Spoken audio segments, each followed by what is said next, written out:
Being a marketer's no sweat. You just have to manage dozens of channels, launch hundreds of campaigns, score thousands of leads, and okay, fine. It's a lot of sweat. Unless you have HubSpot's AI-powered marketing tools to help you do all that and more. Get started at HubSpot.com/marketers. ¿Hablas español? Sprichst du Deutsch? Kan du norsk? If you've heard that sound from Babbel before, I bet you do. Babbel is the science-backed language learning app that actually works. With quick 10-minute lessons handcrafted by over 200 language experts, Babbel gets you on your way to speaking a new language in just a few weeks. With over 16 million subscriptions sold and a 20-day money-back guarantee, just start speaking another language with Babbel. Right now, up to 55% off your Babbel subscription at babbel.com/Spotify podcast. Spelled BABBEL.com/Spotify podcast. Rules and restrictions may apply. This is a Rogue Media Network podcast.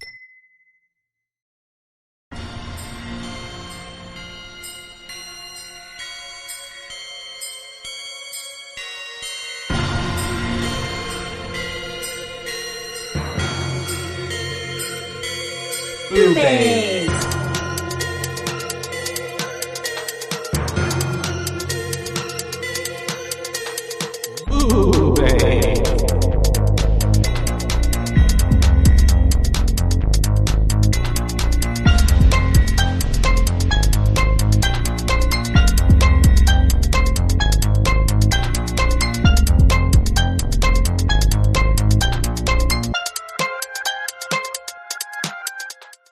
Hi.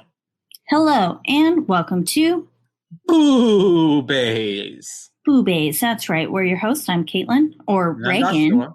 And I'm Joshua, Skull Demon with hat man. Skull Lord. Skull Lord. Skull Crusher. Face Killer. Something like that. Yeah. And Yeah. I am a vomit-covered, 11-year-old. possessed demon. Yes. How old And, was she? I don't remember. Well, We so even watched the- it last night, but with no volume on. Oh, like for the party. Mhm. Yeah, because we just had like music playing. Mhm, mhm, mhm. And it came on, and it was funny because Lady Gaga's Disease? why can't I think of the name? Bad Romance. Yeah, Bad Romance came on, and it was right as Reagan was like thrashing in the bed, and it really went with the movie. Yeah, I can see that. Aw, Suki's extra cuddly today. Yeah, she is. She's beautiful. And especially in your Reagan makeup. Aw. She loves me as I'm dead. She Yeah. won't eat me. Yeah. Thank you. Oh. Thank you. The kisses. Well, if you haven't read today's title, you guys, we are going to be covering The Others. The Others, 2001. Gothic, supernatural, psychological horror film. Really all of those things, because it is quite the movie. It's got a lot is. going under its belt there. Yeah. Written and directed and scored by Alejandro Amenabar. Yeah, I wasn't Amana? even going to try to say his last name because I didn't Amenia? get to look it up. Uh-huh. And I wasn't sure what that asterisk, like how that Over made the the A? A sound. Yeah. So I was like, I'm going to let Josh say that. But it's Amenabar. Yeah. a mini bar. Literally. But it's starring Nicole Kidman, Alakina Mann, James Bentley, Christopher Eccleston, who is also from Doctor Who. He played the Ninth Doctor. So he Ooh. was actually, he's one of my favorite doctors, actually, mainly because he was like my first doctor. Mhm. Who did he play in the movie? God, he played Charles. Oh, okay. Gotcha. Dude, Charles husband. looks spaced out entire Yeah, time. he did. I didn't even recognize him as Christopher Eccleston. I'm going to be He was honest. he was in a whole different movie the entire time. Yeah. He was. Fionnuala Flanagan. Mm-hmm. And yeah. And she's the one who played she's played Mrs. Mills. yes. Mm-hmm. Bertha Mills. Bertha Mills. And it's set in 1945. Yes. In in Jersey, the Channel Islands. Where's that at? I'm assuming somewhere in Great Britain. Peninsula. Yeah. Normandy. Like France? It is. No. It's 14 miles from Normandy. Yeah, I don't even know where that is. I'm pretty sure Normandy is France. Oh, is it?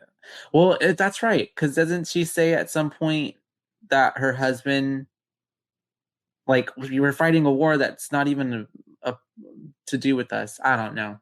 I don't remember. Yeah, and I think she did say something about the French. And yeah, something about that at one point. So something like that. But she was giving very British. You're right. Yeah, they're very British. And the children are obviously, and even, the servants. But this movie also does kind of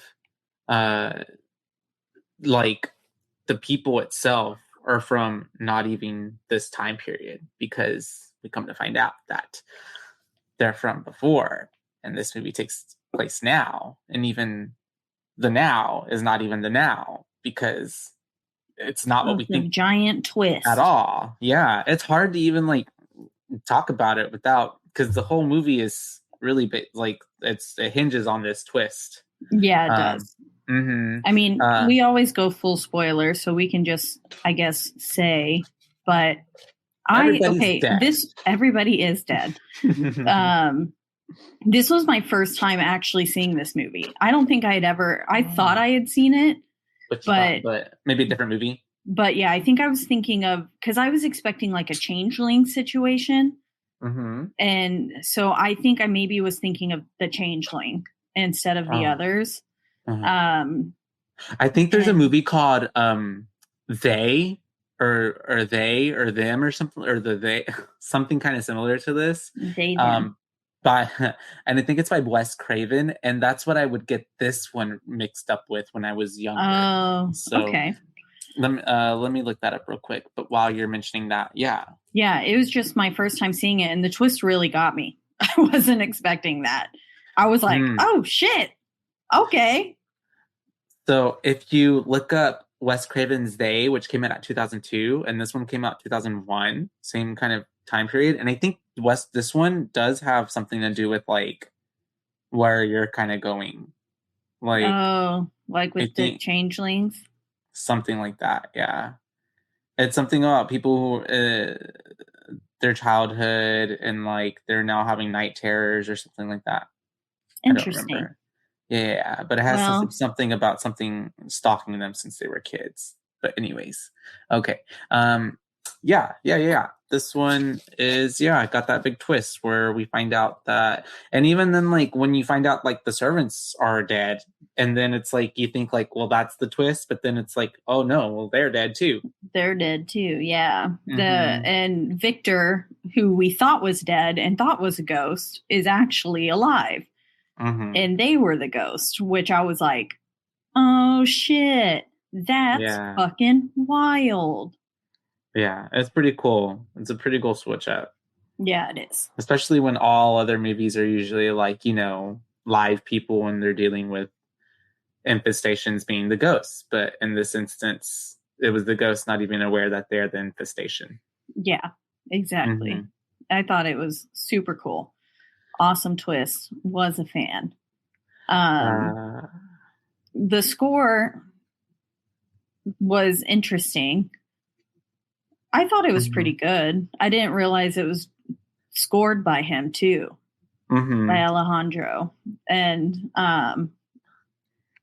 it like, so basically we start the film out with Nicole Kidman's voice saying, "Now children, are you sitting comfortably? Great, then I'll begin." And we've got this simple title card with like wistful music and illustrations. And so it seems almost like it's going to start out kind of happy.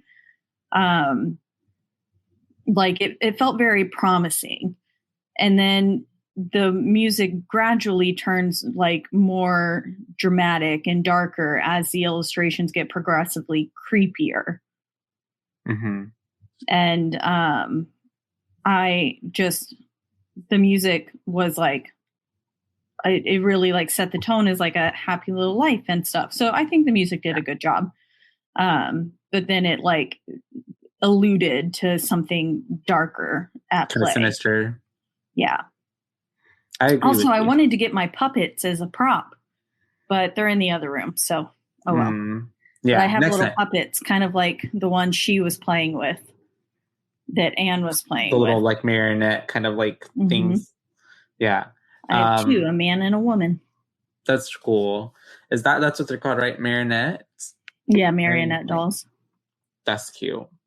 Yeah, that scene itself. I like how, well, we'll get to it. But yes, she's talking to them and she's giving them the creation story. And we're kind of getting the illustration and all that. And then we have credits rolling for a good while and we get to Mom waking up screaming. Yes. to really set the tone of the movie. Yeah. And it's a really good scream at that. Yeah. Mm-hmm. And, she's like gasping for air. She's had like some sort of night terror, you'd assume, but I'm guessing that this is right. She woke up from her pulling the trigger. Yeah. And it feels like, so, it feels like this happens reoccurringly, right? Yeah. Like they have to keep going through this with her, like every once in a while, like they're like, "Oh Lord, she forgot again. We're gonna have to put the play up. Go hide the tombstones." Like they have to like kind of go every few months over this with her, like as if like her ghost forgets somehow, or I don't know. But yeah, it's that like makes a sense. Residual haunting instead of a like active. It's on a loop. Yeah. And every time it's like 51st Dates. You have to remind her every time, like, "Hey, you're dead. Whoops." Play a little video for her. Put it in the tape and then make her some breakfast. And she is screaming. And of course, this is whenever, after waking up and coming to, I think we're getting introduced to the new servants who are at the door. Yes, they walk up. We've got the only name I think we really get here is Mr. Tuttle. Yeah. But we've also got Mrs. Mills and then Lydia, which is the name of one of my favorite bands. Is it really? Yeah. Lydia the band? Yep, Lydia the band. My first Instagram post ever on Instagram was with Leighton, the lead singer. And cool. Yeah, I love them. Their music quite literally saved my life. Shout out to Lydia. Shout out to Lydia. Stream and buy all Lydia stuff. Yes. Is it what is like rock music? Is it like pop? Yeah, it's like indie folk kind of influences, but like the album that I love the most is called Illuminate. And it's one of it's like their second album, their third album. But all of their albums are fantastic in my opinion. But that album's definitely a little bit more moody and it like indie rock, I would say. Yeah. And then their later music has more like folky influences and it's a little more upbeat and happier. But yeah, they're one of my favorites. And they came out with new music the other day and I posted them and they reposted me on their story. That's cute. Yeah. That's really cool. They're awesome people. I've met them multiple times and they're super chill guys. And check them out. Check them out, everybody. Yeah. Could talk forever about Lydia, so let's move on. No. And so she's bringing them into the house essentially, after asking them a few questions on like, how they got to the property and whatever. And they're also being a bit kind of like, it's giving a bit like shady almost, not shady, but mysterious, Yeah. And then she's introducing them to the house and it's all kind of moving a bit quickly. And she's telling them, like, okay, well, you're here. Let's, these are the grounds. She's showing them everything, essentially. And then they get to her wanting to introduce them to the children, I believe. Yes. And she makes a few times Grace's character, who is the mom, makes a few not so great comments towards Lydia. Like, oh yeah, she makes the comment of like, "Oop, cat got your tongue," and then they're like, "She's mute," and she was like, "Oh." Lydia the whole time, unfortunately, gets a lot of like jokes made her way, and like she gets called like dumb at one point. Yeah, and I was like, Jesus Christ. It's a different time period though. Yeah, I mean, it's definitely on brand for what I imagine the 40s were like. I can imagine, especially for anyone with a disability being born like before the time period that we were born in, and it still kind of sucks right now. Yeah. Like, anyways, but she's introducing, and even we get a certain at a certain point, Mrs. Mills is like, it's really not necessary for you to show us like the grounds, and then like Grace is like, I beg to differ, it kind of is. I'm going to show you what I want situation. And she has all these rules too. And she's going on about how the old servants just disappeared up in the middle of the night. They just disappeared. But like she's saying that all the doors must be closed before opening another. They have no electricity either. And because the Germans kept turning it off in the war, and they decided to just go without. Yeah. And then they closing all the blinds. And I was like, and she was like, whatever you do, don't keep the curtains open. And finally, Mrs. Mills asks the question, why must they be kept in the dark? And then she's like, oh, they're conditioned. They're allergic to light. They're photosensitive. Photosensitive, yeah. Yes. Which I'm sure is a real thing for some people. Yeah. But this is taken, of course, to like the extreme, which it's giving her. It's also giving that like they're trying to build up a bit as well, that Grace is kind of like a bit off her rocker, maybe a bit like something's not all too there with mom. Like she's overprotective.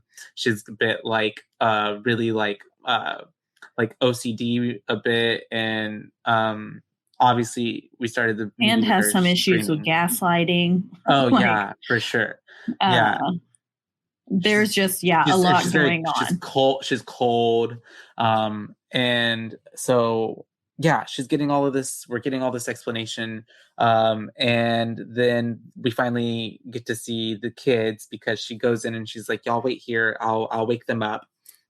She goes into the room, and we're able to get the kids. And I love how when at this, like, it's kind of almost building up, like you're thinking like, are these kids even real? Like, because you're I know. She seems crazy a little bit. And then because she was like talking to them, and then you like start hearing voices back, but then it's like, is she just making up the voices, like Norman Bates? Making up the voices, kind of thing. And I was mother. Like, and there was like some people, like Charles, I thought he was dead the whole time.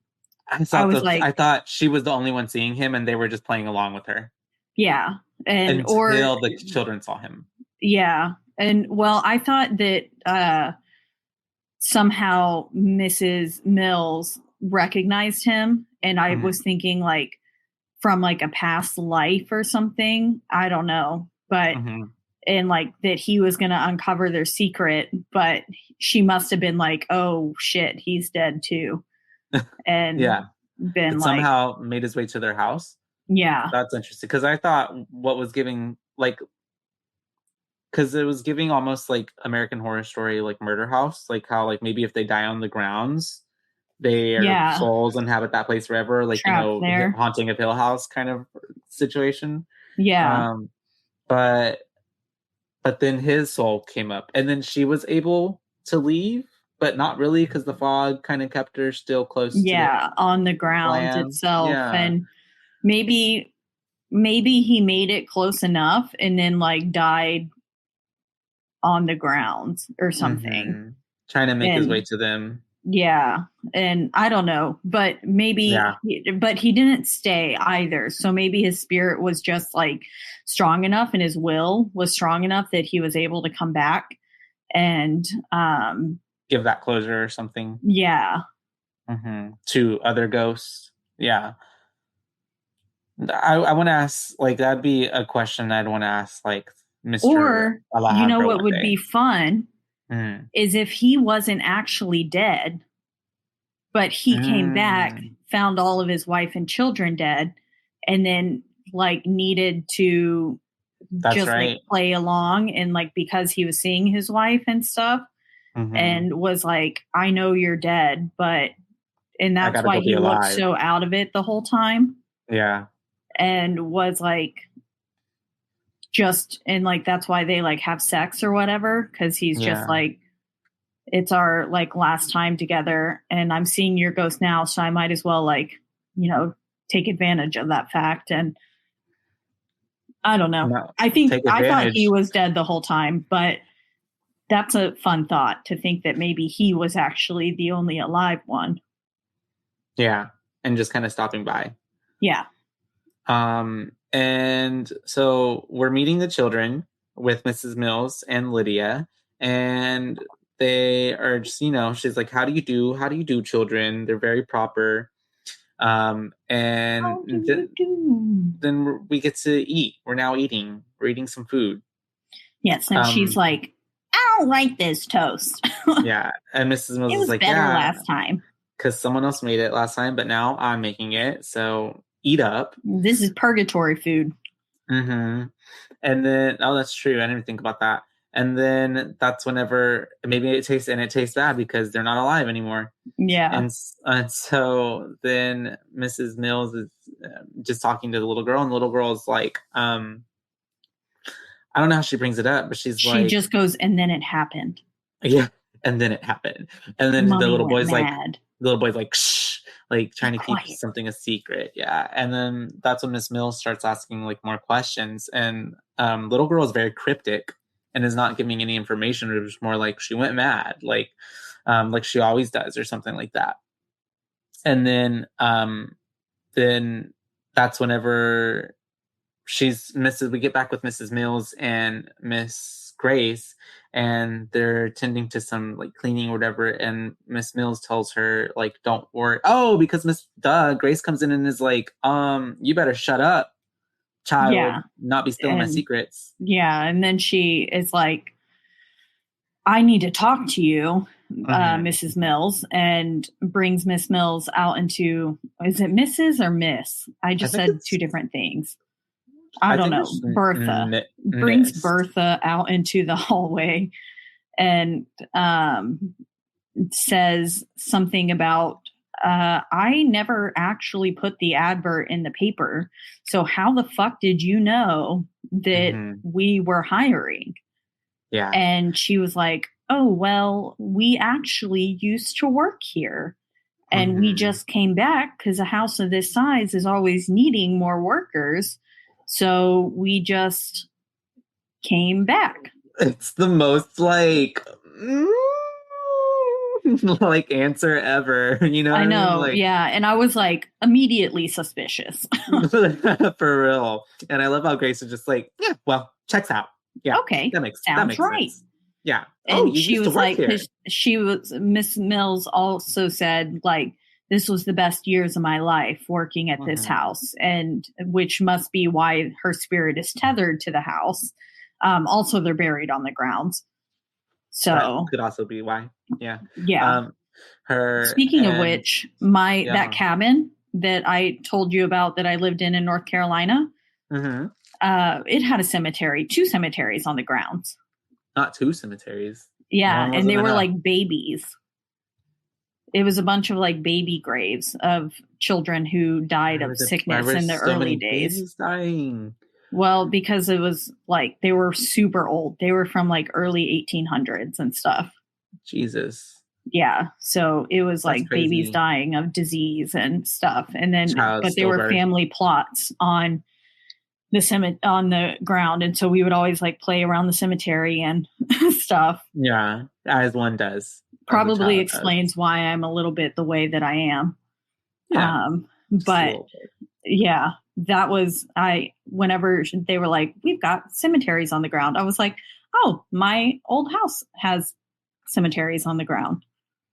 That's really interesting. What if one of the like spirits Like of family the plots. babies like went into you when you were a kid and you just never knew, and you've had a And whole I've been taken spirit, over. living inside you this whole time? I mean, I wouldn't be surprised. My mom always had nightmares. There was Mhm. one time when my dad was like out, like I don't remember what he was having to do, but he used to like travel for work.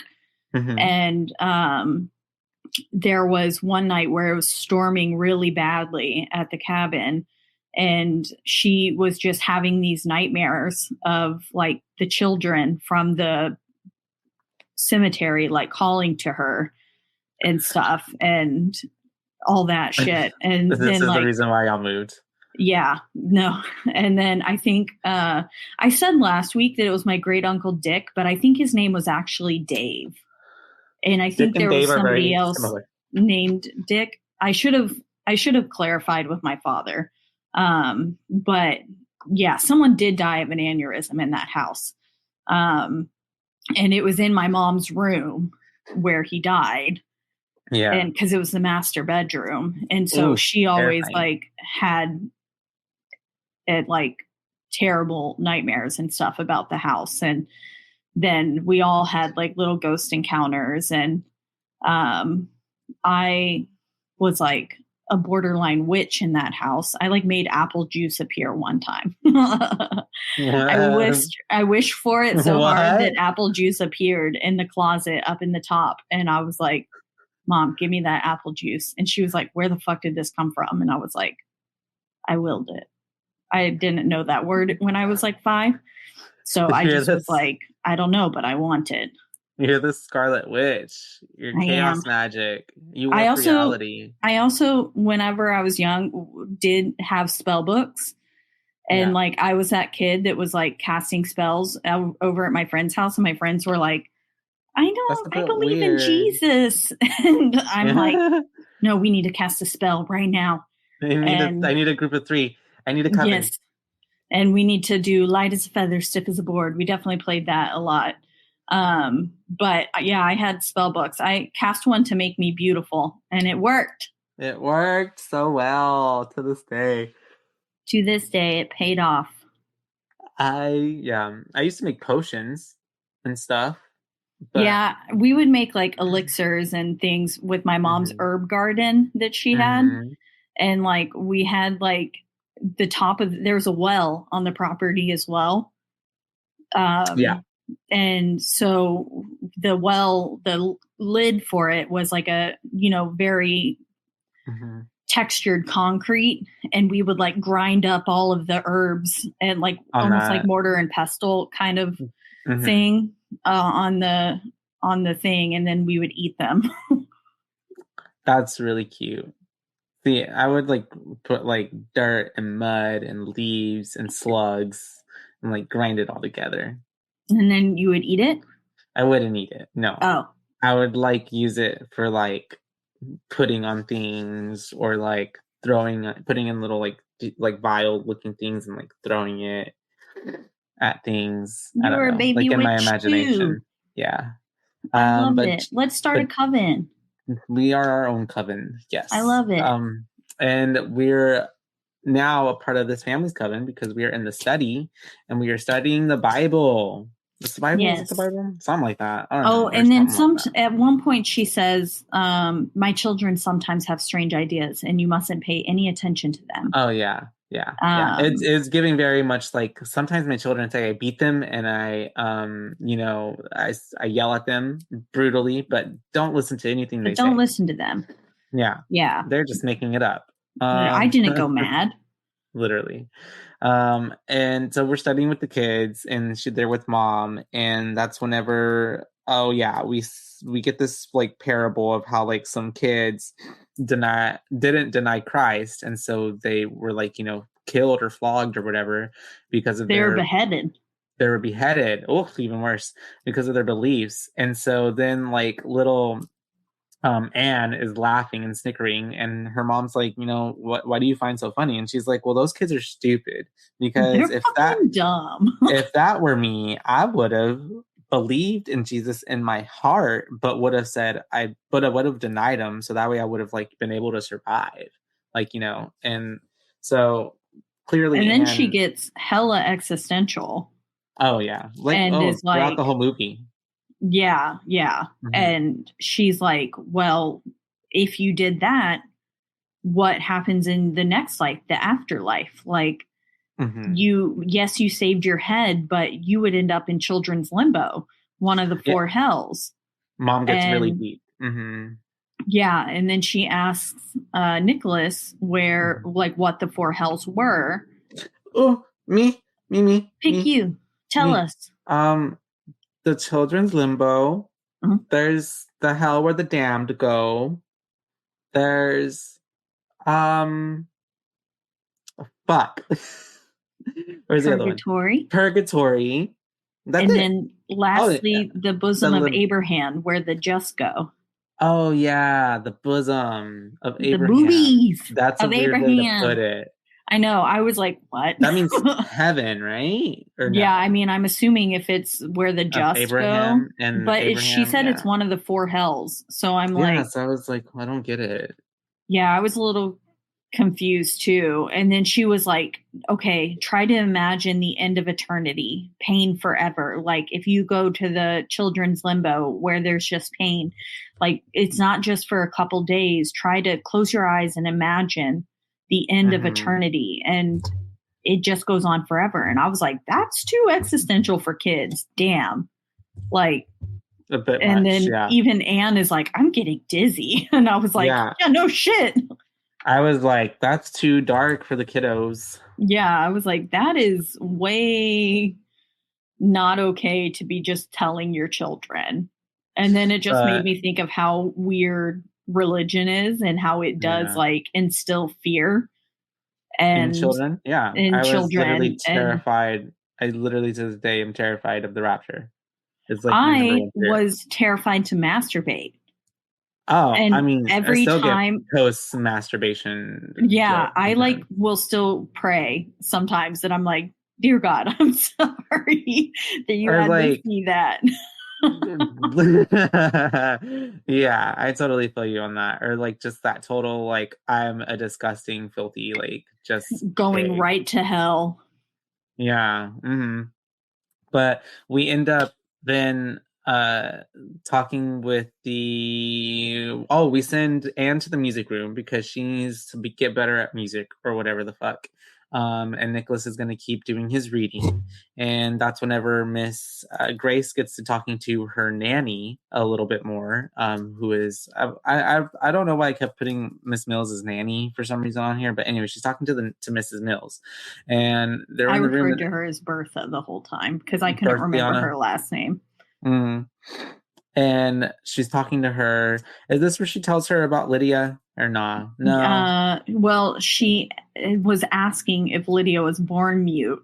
Yeah. And Bertha kind of brushes off the question and is like, I'm going to go see Mr. Tuttle now.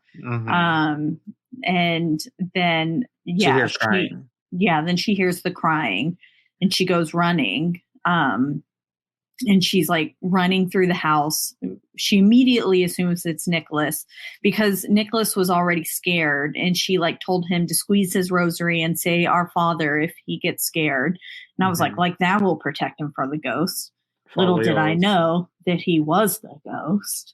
He is. The call's coming from inside the house. It is. It really was. And but so she automatically assumes it's Nicholas, and it goes running and finds him, and he is kind of just sitting there like, what the fuck? Like, I'm fine, like, Mom. I'm chill. He's like, I haven't even learned it yet. Or no, that's Anne.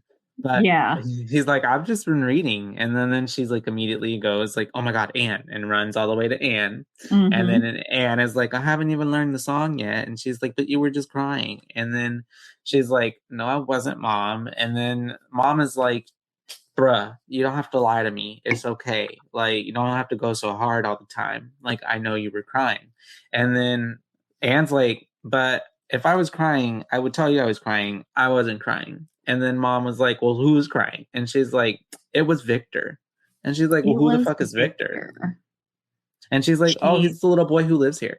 Yeah. And then she was like, he has a mother and a father too. His father is with the others in the hall. And I was like, roll credits. That's it. But and then she was like, she was like, it's not possible. How did he get out of here without me seeing him? And if that door was like, locked. Yeah. And then she was like, well, he went out that door and the door was ajar. And so Grace loses her shit. Yeah. And starts taking it out on Mrs. Mills and Lydia. Mm-hmm, and is just going fucking, and she starts gaslighting them here. Oh yeah. And because Mrs. Mills is like also defending herself a bit because she's like, how could we have done this if like you just literally saw me and I told you that I was going outside with Mr. Tuttle to see Mr. Tuttle. Yeah. Yeah. And she was like blaming Lydia at first, and she was like, Lydia doesn't have a key. And then Grace was like, well, that leaves you then. And she was like, well, I just went outside and saw Mr. Tuttle. I don't know what the fuck you're talking about. So please leave me alone. So this just kind of just goes into a kerfuffle, and then Grace is just like, well, whatever, and kind of leaves it at that. And then that's whenever the children are it's at nighttime now, and the kids are about to go to bed, and they're talking about the ghosts that are in the house. And Nicholas is like, do you really like think that there are ghosts here? And she's like, yeah, duh, like I've seen them. And yeah, because she wakes him up and she's like, Nicholas, look. And the curtains are open, and he's like, and then she's like, Victor keeps opening them. Yeah. And she's calling him cowardly custard. Cowardly custard. I liked that. I did too. I wrote it down because I liked it. Later on, she calls him scaredy pants, but I'm like, that's a classic. Cowardly custard. I like that. It's kind of, I've never heard that one. It's original. And so she gets out, she starts to close the curtains, but then like they open back up. And so then she starts to talk to Victor. And I really like how the movie itself is like, because it's really playing on the like audience not knowing what's really happening. Is it real? Is it not? Because she's facing the other way. The camera's mostly on Nick the whole time. But when it does pan to her, it's like her head's turned, so you don't get to see her mouth. So very like... You don't know if she is making the second voice, because Nicholas later on is like, stop making that voice come out of you. Like, that's not okay. And so you're like... Is she faking it, or? Yeah, and I love how they're such good actors, these kids too. But I love how she even like is like, can't you see? Like, I'm not making the voice. Look, it's Victor, and the camera like dead ass like moves away from her. It's like they're messing with us at the same time. Yeah, it's funny. So I was like, I can't see. No, yeah. But then she tells Victor to touch his cheeks, so he knows you're real. And Victor's hands come around and like caress his face just cheek, ever so gently. And then he like, Nicholas freaks out. And I love how the music went along with it too. And like the like shrill of like the violin. I don't know what it is, where it's like, ah! As it touches him. And then he's screaming, and then Mrs. Mills wakes up, mom wakes up, they're like, what the fuck? They go to find him, and he's basically... I wonder if it was a water phone that they used to make that sound. That noise. Yeah, that's what Mr. Kenny Moss showed me that he had at the school. And cool. He's the one who recommended In the Mouth of Madness. When we covered that, but he had a water phone, and that's what they used to make a lot of the like shrill sounds in horror films, and like those little like tink tink tink tink tink tink tink kind of like sounds, because it's like this basin that holds water, but then it's got all these pegs coming out of it, and it like I see, you can like take a thing along the pegs, and it creates that like little like a stick sound. Yeah, I'm looking at them. They look really interesting. It doesn't look like an instrument at all. Yeah, they're cool, and they do make, and you can like take a violin bow to it, and it can make that it reverberates like off the water, and it makes those shrill like sounds. That's cool. Yeah, it might be. I wonder if it was a water phone. It could very well be. And we have Anne getting in trouble, of course, because he essentially blames her and is like, she's putting on the voice and she's, trying to spook me. And the mom makes her read the Bible. And she has to read this Bible. And I believe that's whenever she's like, she makes her read it for days, essentially, because it's like the third day by the 3 time. days.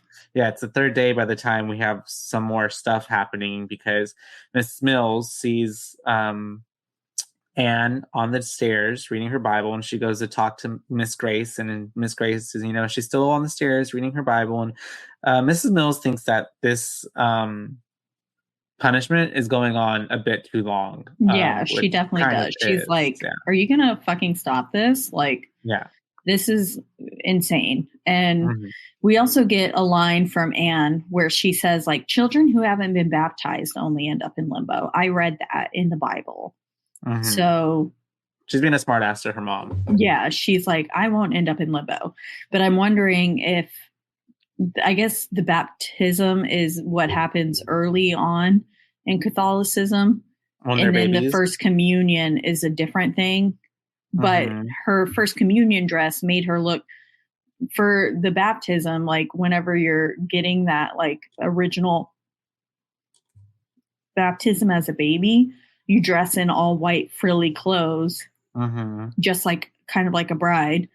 Yeah. And like she says later, like I look like a bride. And I wonder if maybe she really, but I don't know. I'm assuming the mom was baptized. They all end up in some sort of limbo purgatory anyways.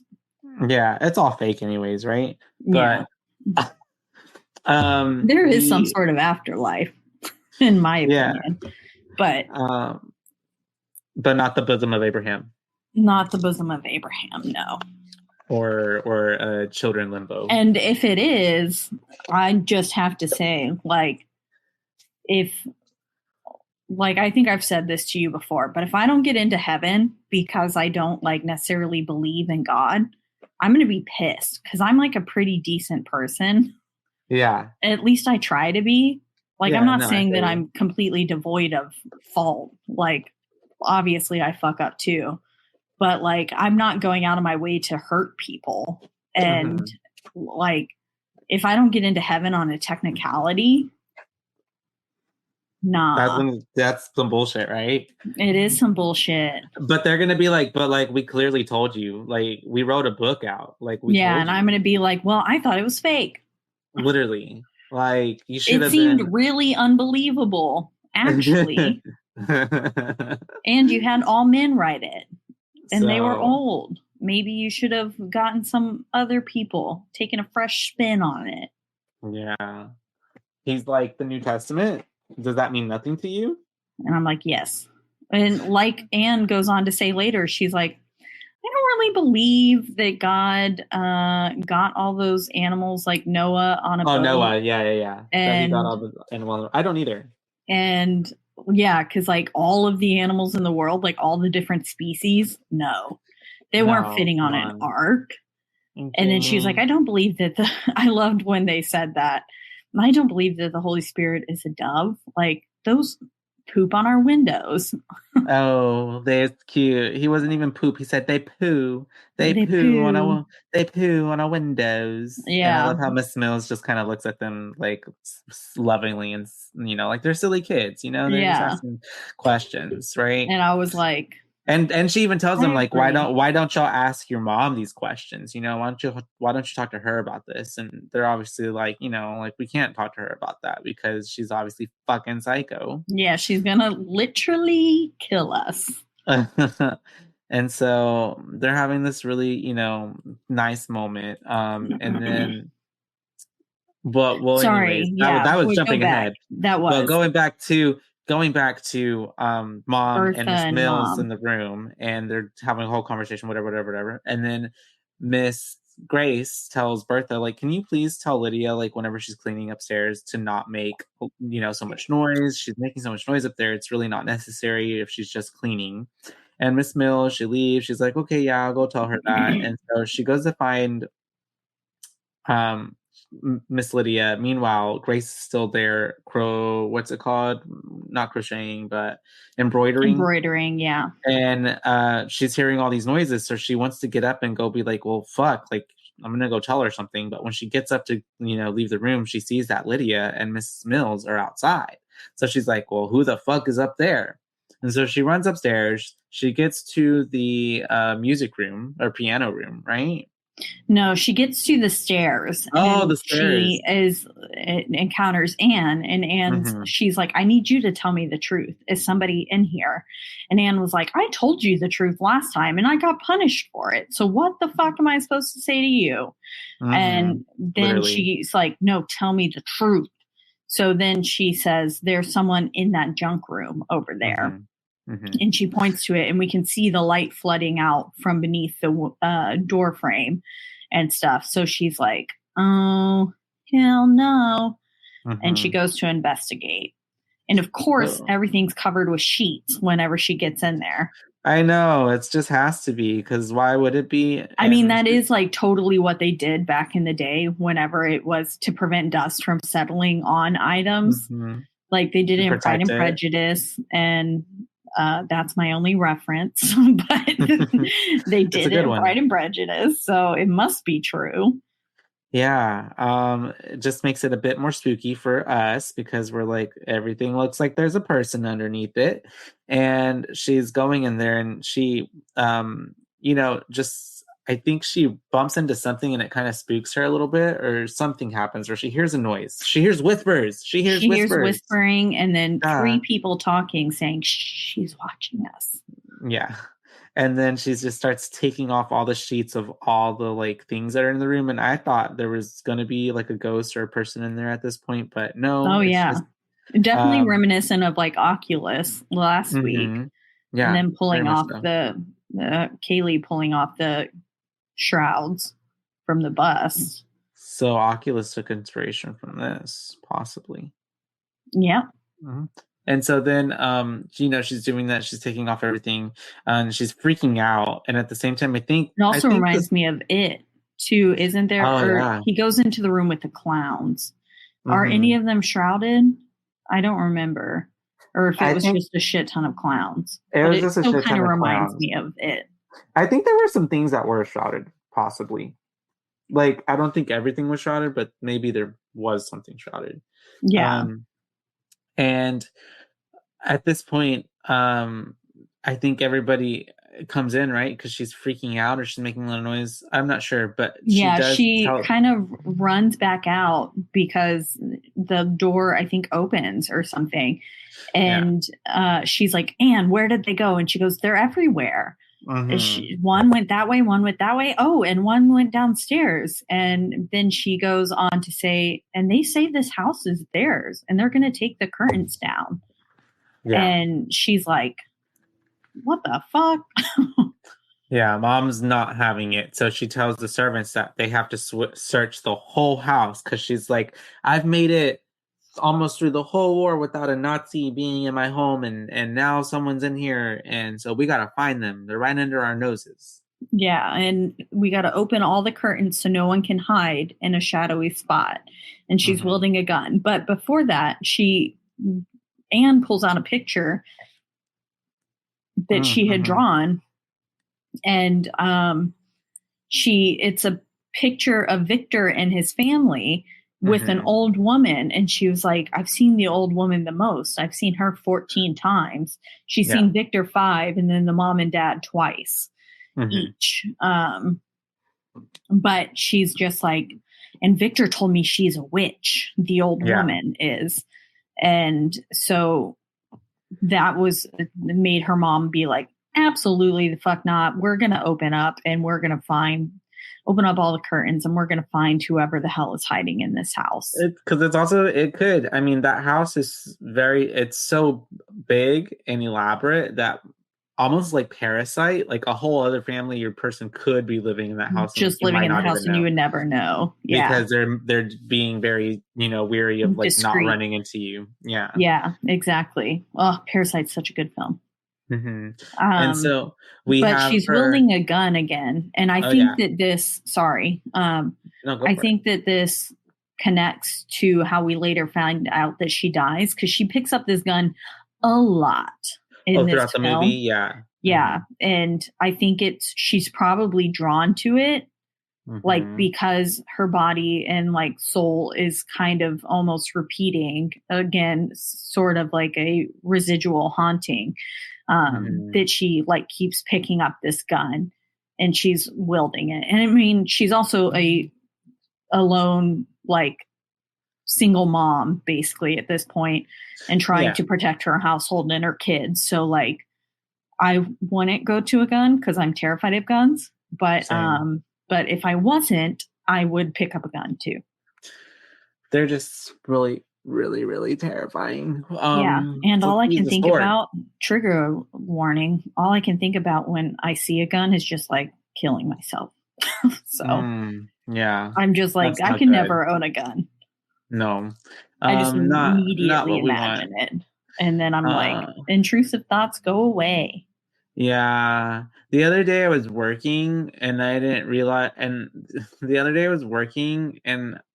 I like was walking away and I was a bit stressed out, but like I'm around people all around me. I didn't realize as I was like walking away and like thinking about the next 3 things that I had to do that I was kind of like doing this. Oh no. Bad. I was like, but then I was like, oh shit. Like I had to be like, oh no. Like, bad hand. Watching me right now. Yeah, literally. I was just like, and I'll do that sometimes to myself. I'm just like, boom, boom, boom. Like when I'm thinking.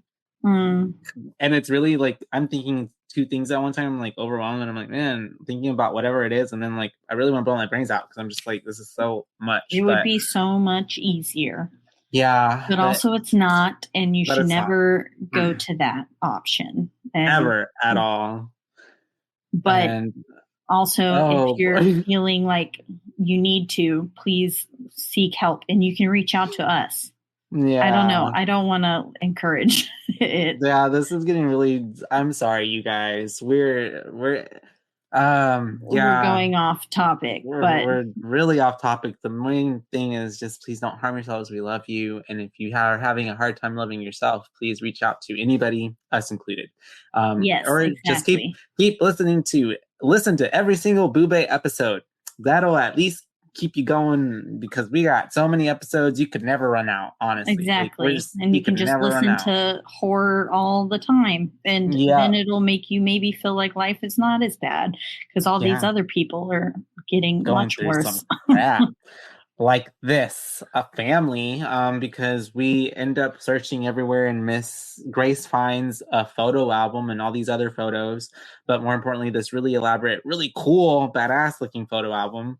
It was like a bound. It had like locks on it. It very much reminded me of Hocus Pocus, or the Necronomicon, and or the Darkhold, or the book from Harry Potter that's like a monster book. Yeah.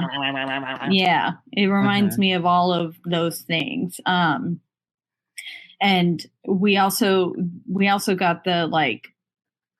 At one point, I think we should mention, because Nicholas brings it up whenever the twist happens, because she had said it twice now at this point. Anne had said, ghosts go about in white sheets and carry chains, and saying like, I would know if Victor was a ghost because he's not like, he's real. He's not going about in white sheets and carrying chains. Yeah. And then we get the whole excerpt on the like, she expects us to believe in everything written in the Bible, and she doesn't believe all those things. But yeah, she finds the picture book, and immediately, as soon as she opens it, I was like, this is a like death book. Like these are death portraits. Well, yeah. Because there's, I think in like, this movie vaguely reminded me of Crimson Peak. A few times, especially like whenever she refuses to take the medicine But like then also with these like death pictures because of what was his name? The guy who she should have ended up with all along. The doctor who was into ghost photography at the beginning and was like telling her about spirit photography and stuff. Dr. Allen. Yeah, something like that. McMichael. McMichael. Dr. Allen. And so immediately I was like, oh, all these people are dead. And she was like, oh, they're just sleeping. I know. Miss Mills is like, you dumb fool. They're dead. Bitch. They are dead. And she's like, oh, and Grace is like, oh, why would anybody want to, take pictures of, people dead like that? And Miss Mills explains so to her, macabre. So some people think that if you take a picture of the dead, that their souls will last longer, Yeah, and she says grief over the death of a loved one can lead people to do the strangest things. And I immediately thought of Lake Mungo in that instance with, what was the his brother? name? The brother. Yeah, and like faking the spirit photography. So that way his sister's body could get exhumed? Yeah. And at first, like, it just seemed like a weird way to cope.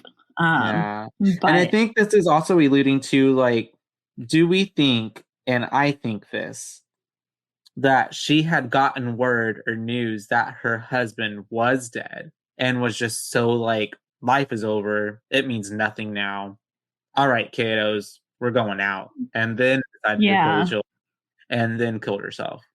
Probably. I could see that definitely being the case. And maybe that's what Miss Mills was alluding to, her being like, well, grief makes people do the darndest things. Yeah, and including killing your own children. But then they're by a fire. Well, Grace is by a fire, and then she says, Miss Mills, it's cold. Come sit by the fire, and invites her over. So Miss Mills sits down, and she's talking about when she used to work there. And she said, Grace asks, were there a lot of servants in your time here? And she said, oh, yes, about 15. And then she said, but then at the end, it was just down to us 3. And this is when she goes, is this when Lydia went a bit dumb? And I was like, Jesus Christ. And then she basically was like, I don't know. But she just stopped talking one day. And the tuberculosis drove us out, is because she asked, what drove you? Like, what caused you to leave if you love this place so much? And she was like, oh, the tuberculosis outbreak drove us out. There was an evacuation. Yeah. And so she was like, oh, okay. And then Bertha decides to go upstairs, Miss Mills, and there's this intense swelling music as we get Bertha walking up the stairs, and then Grace asking Anne for forgiveness in her sleep. It's this, again, very almost hopeful and like wistful, but very ominous at the same time. The score was good. I was on the fence as to whether or not I enjoyed it, because it definitely leads you a lot through the movie, but I think I like it. I kind of like that. And I'm just impressed that he wrote, directed, and scored this film by himself. That's a feat. Yeah, it is. That's it's a John Carpenter move. I had to be stressed out, like, to the max. And so she's talked to the nanny. They had that whole thing. The nanny, Miss Mills, went to sleep. She had her talking to the thing. Is this where we get her waking up because she hears like crying and stuff coming from the piano room?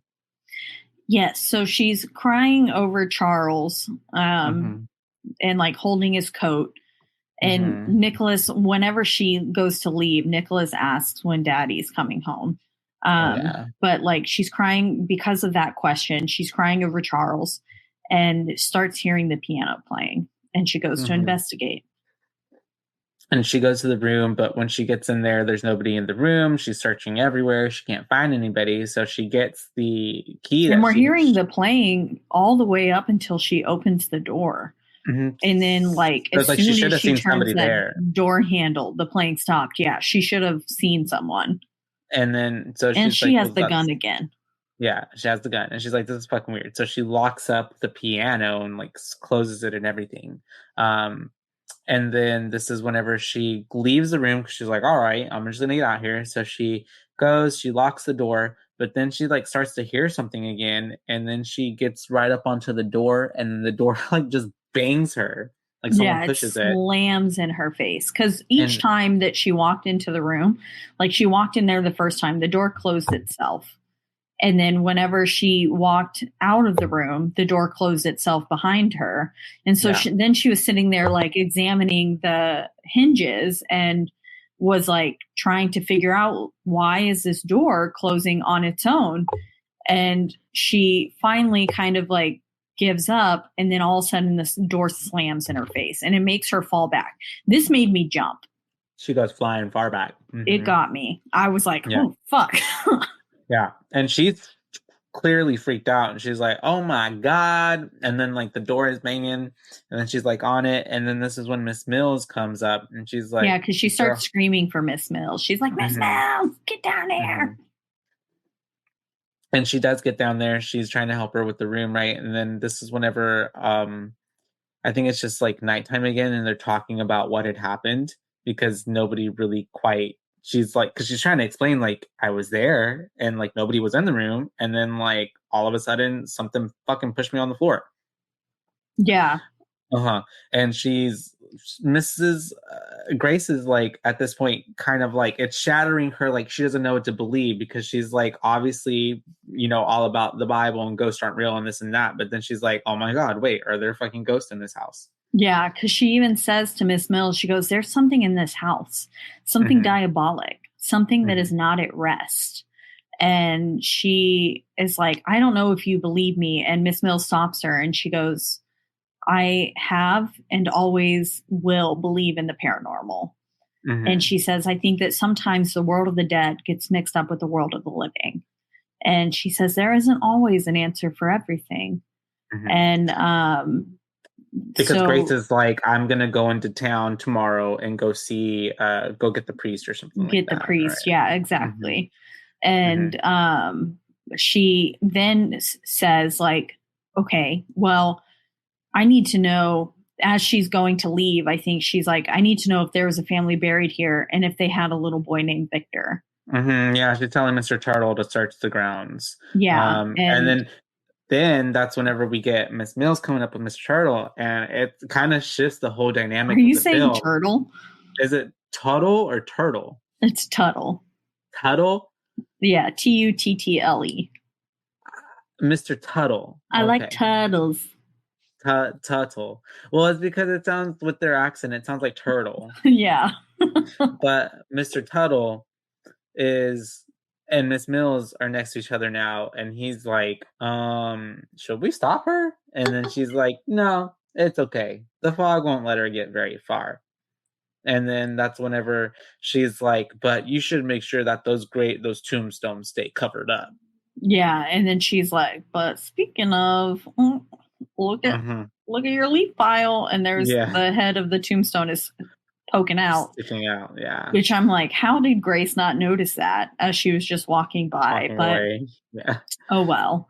And so she's out in the fog, and she's it gives very like, you know, Last Avatar Airbender, when they're in that little basin with all the fog and the lost spirits in the spirit world, and she is just lost because all this fog is just thickening up and around her, almost like it's alive. It doesn't want her to go. And then we get her husband popping out of nowhere. And when I tell you, when he came out of this fog, and you just hear like the footsteps of him approaching, and then she's like, oh, my husband. I was like, what the fuck? Yeah, because you just hear the footsteps approaching, and then you see this very ragged man step up who looks like he's been through a lot. And she's like, Charles? And she just goes into his arms, and you're like, oh, like, because it's also playing the music where you think, like, once again, where it's like, oh, it's very hopeful. It's very like, oh, this is like not a scary movie anymore, I guess. Yeah. And then immediately I was like, is he dead? Because his eyes looked so devoid. Like Christopher Eccleston did a fantastic job of playing someone who is not coherent. And present. And Christopher Eccleston, it was so weird seeing him in a role like this, because like as his role as the Doctor, he is one sassy motherfucker. Oh, and really? Yes, and he's so alive and so like filled and exuberant with like emotion. And this was very not that.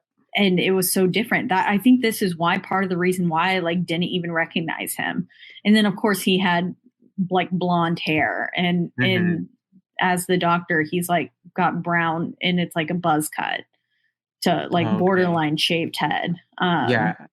But yeah, and then he just goes, sometimes I bleed. And I was like, what? That was the weirdest thing. Are we just going to move past that?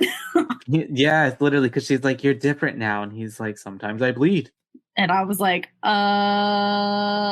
answer. Okay. Good answer.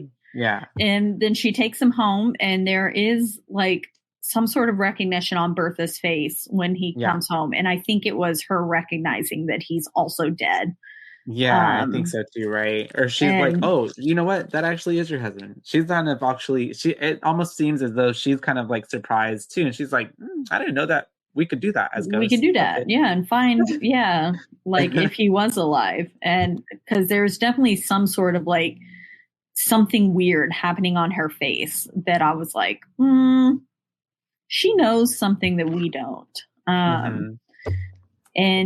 But he goes to wake the kids up, and they're like, Daddy, oh my God, hug, hug, hug. And then fucking Anne is like, Daddy, did you kill anyone? For real, off the bat. It's so blunt. And he's just like, he's got this, again, dead look in his eyes where he's like, sometimes I bleed. Sometimes I bleed. Yeah. I thought that was really funny of Anne too, but very of Anne, for her to ask that off the bat. Yeah, she is very like, she says whatever comes to her little mind. Oh yeah. And then we cut to them kind of getting, used to Dad being there, but Dad is not himself. So I think they're having dinner. Yeah, and the explanation is that Dad is ill and they shouldn't bother him because he needs to rest, and get back to feeling like himself. Yeah. And then Nicholas asks, like, is Dad like a good person or something? Like, or the people who fought in the war? And she goes, whether they fought for the goodies or the baddies. And I was like, Hitler's baddies? Yeah, he's baddies. Baddies for life. Baddie GL. Baddie. And then I was like, Jesus Christ. But yeah.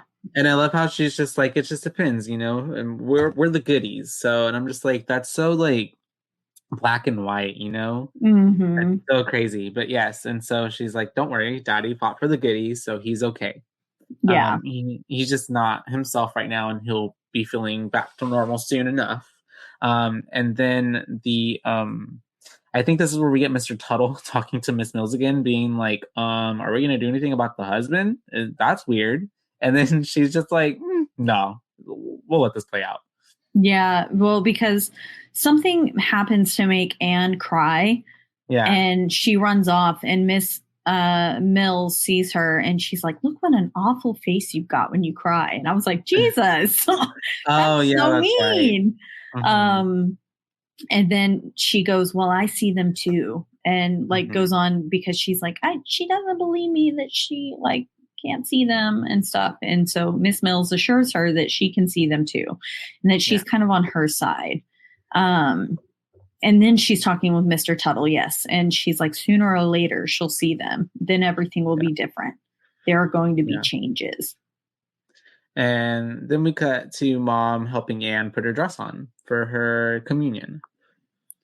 Yeah, and then in my brain, I was like, Victor's going to fuck up her communion dress. Because I was thinking that he was a ghost. And she was, as soon as she leaves her there alone, I was like, oh, Victor's going to fuck some shit up. Yeah. Because I was all along thinking Victor was this little like shithead ghost that was causing problems. Not the case. Not the case.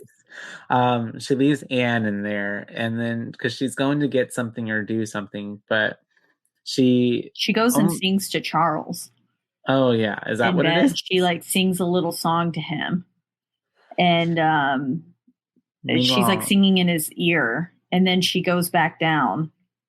And that's whenever she goes into the room and she's hearing like Anne singing a little song as well. And she goes in there and she's like, looks at her, and she can tell it doesn't look like Anne because the hand is like old. Yeah, the hands are what withered. You see first. They're like they're wrinkled and an older person's hand, not a child's hand, which should be like so smooth and so soft. And and it was much larger than Anne's hand too, playing with her little puppet. Mm-hmm. And then she goes around and she looks through the veil of her thing, and that's when it looks like an older version of Anne. Yeah, and she starts freaking out because she's seeing this old lady in Anne's place. And all the while we're hearing Anne's voice saying like, "Mommy, it's me. Like, please don't fucking kill me." And Grace is just like, "No, you're not my daughter." And chokes her and rips her dress up. And then as she rips off the veil, the figure turns around and it turns out it was Anne all along. It was Anne all along. Yeah. And unfortunately, Grace is like, "Holy shit." And she's like, "What the fuck?" And then Anne's freaking out. And then all the servants are like, "You need to get away from your fucking child." Yeah. And Anne's like, "She won't stop until she kills us. You're wicked, wicked." And then that's whenever we have it cutting to I just have the dad and mom. Are they talking yet? Well, it cuts to Miss Mills and Grace talking, and she's explaining that she saw an old woman in Aunt's place. And Miss Mills is kind of like, "Okay, dear," and keeps giving her pills. And this is where I was like, it reminds me of Crimson Peak a bit. Like, I was like, what are these pills doing? Are they making her go crazy?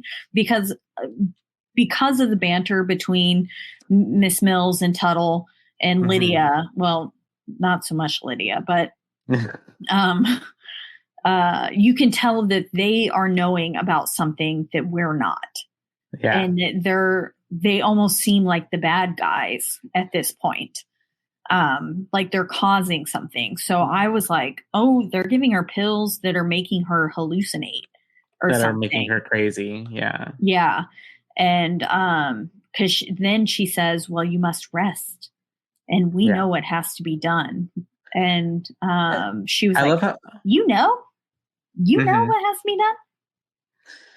I really I really liked how she quickly was. She goes from like kind of like chilling a bit to then like, no. This is my family, not yours. How do you dare you say you know what needs to be done? Please try me, bitch. That's basically what she's saying to her. Exactly. And then she questions the pills and she's like, "What are these?" And Bertha says, "Well, they're the same tablets you've always taken for your migraine." And Grace doesn't trust this, washes them down the sink along with the water that Bertha had poured for her. And then, yes, this is where she's upstairs talking with Charles. And that's whenever the dad is like, Anne told me everything. And I'm like, fucking Anne. Okay. Yeah. And he's like, how could you do that? How could you do that to the children? Because it's alluding to, because he's like, at first, I guess she thinks he's talking about the choking, but then he's like, nah. She told me about what happened that day. Yeah. In which I'm assuming that he's talking about the day that she killed them, right? Yes. And how she went mad. But then, like, we don't get to find that out only until later. Yeah. So does it mean that she knows the kids? I was a bit, that kind of did confuse me a bit, because I'm like, wait, so then Anne does know the whole time that like they are dead, and that they were killed or not? Or she only knew like that mom maybe like tried to do something to them. Yeah, I think she only knows that mom tried to do something. And not that like she actually succeeded. Yeah. Got it. I think her memory was like being smothered and then waking up and fighting with the pillows, like pillow fighting with Nicholas. Just like much like what Grace mom remembered. says what later she's like, I thought, I pulled the trigger, but then I heard y'all and nothing happened. And then I heard y'all playing with the pillows and I thought God gave me a second chance and stuff like that. So I think that's what happened. Got it. That makes sense. And so, yeah, he's basically like, she's like, well, you're here now and everything's going to be perfect. And he's like, well, I'm leaving. Yeah. He's like, well, I just came back to say goodbye to my wife and children. And he's like, I must go to the front. And she's like, the war's over. What the fuck are you talking about? And she says, I loved you, but I wasn't enough for you. And that's why you left, wasn't it? Yeah, and that's why you left, because you wanted to leave me, didn't you?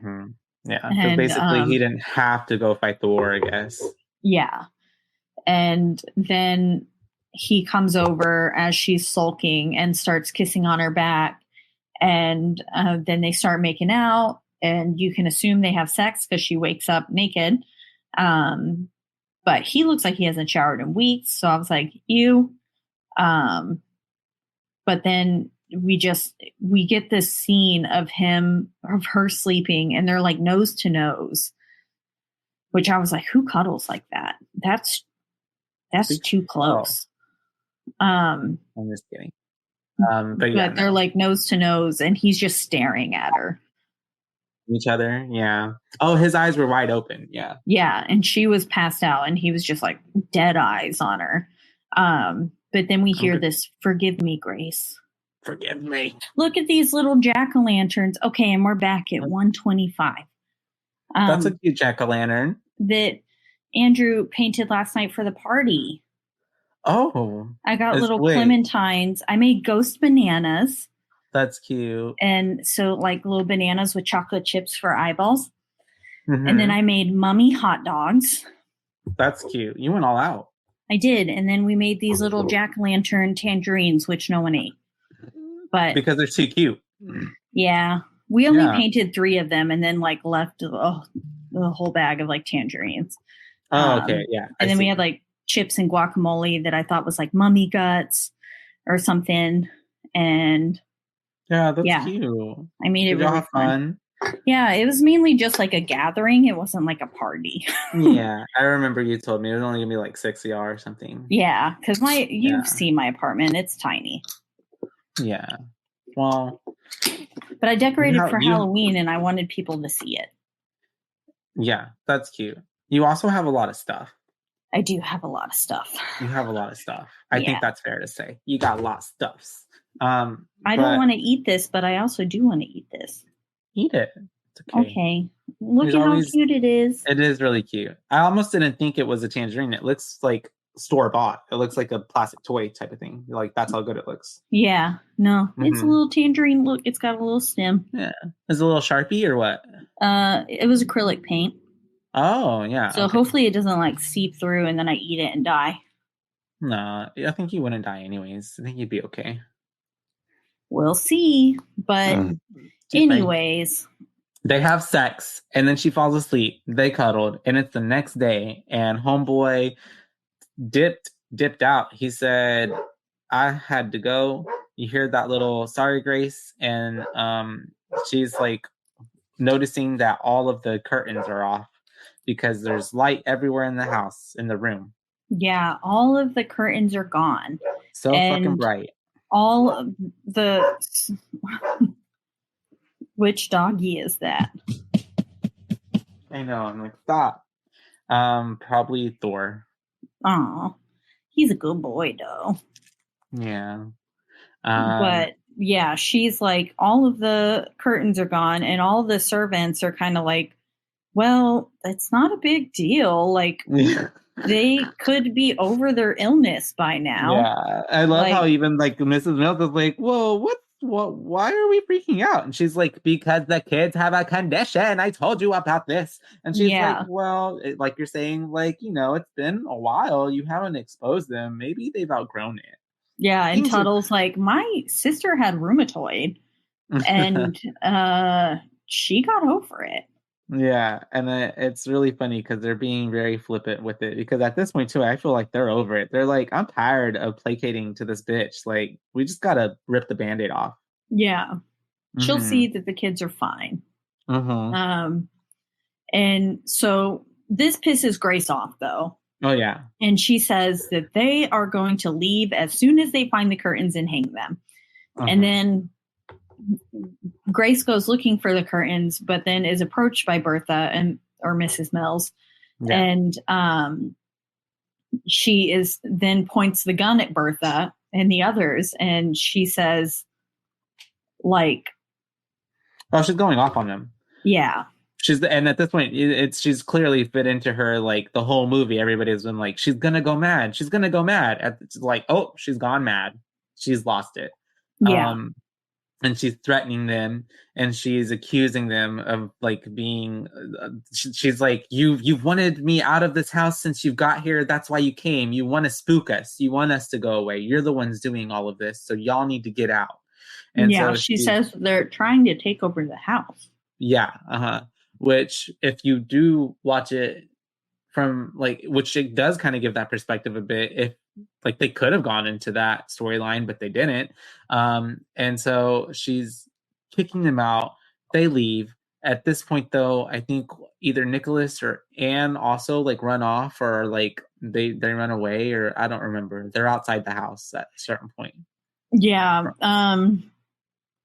So they leave the house, and Bertha says to Mr. Tuttle, I think I've reached the end of my tether. Mm-hmm. And then she goes, we better go uncover the gravestones. And Grace is like destroying the house. Anne is like, Nicholas is like, what's wrong with her? And Anne's like, she's gone mad. I fucking already told you this. And so Anne's like, I'm going to sneak out the window to go find Dad, because Mom is clearly losing it. So she sneaks out, and then Nicholas is like, well, I want to come too.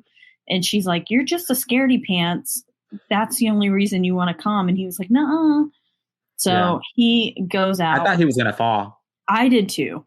I was like, ooh, this is how Nicholas dies. And I thought maybe it was like, at this point, I was thinking, maybe they're just replaying what actually happened on the day of when they all actually died, or something like that. You know what I mean? Like, maybe she did go off and, like, kill all these people. And then, yeah, like you said, that's how he died. Like, he falls, he dies, and freaks out. It could have been a whole different movie. But yeah, he's able to get down. They go on the search for who they think they're going to go looking for, which is their dad. And then that's whenever she comes up and sees the tombstone. Anne does, right? And she's like, what the fuck is this? Yeah, she uncovers it. And she sees Bertha Mills. And then she turns around and is like, Nicholas, do not go towards them, because Bertha speaks out and is like, come over here, essentially. Like, she's trying to get them. And then that's whenever he's going to go to her. But she's like, don't go to her because she's dead. And he's like, what? Oh, and then at the same time, Grace finds their death photo. Oh, yeah. Of the servants. Yeah. And because then that was why I was like, oh my God, they're ghosts. And then Anne uncovers the gravestone. And I was like, oh my God, the tombstones are theirs. Like, what the fuck? Yeah. That got me. Bum, bum, bum. Yeah. Twist. And so the servants are dead this whole time. Exactly. And that's why they were trying to come back. But Bertha speaks out to them, and it's like, oh, come here, children. And Nicholas is like, okay. And then Anne says, do not go near them. They are bad. And Nicholas says, well, you always tease me. And how am I supposed to believe what you're saying? Boy that cried wolf kind of situation. And Anne's like, well, I'm not shitting you now. Like, get over here. And then finally he's like, okay, I'm going to listen to Anne. Yeah. Gets away from them. They're able to run away. And then they go back into the house. And then that's whenever we Because have... mom comes out. Oh, yeah. And she gets them. Mm-hmm. I'm trying to remember how they She get back tries in. shooting at them, but nothing happened. And so she like tells the kids to go inside the house and hide. And she tries shooting at them again. And Bertha's like, tuberculosis finished us off half a century ago. Like, your gun means nothing to us.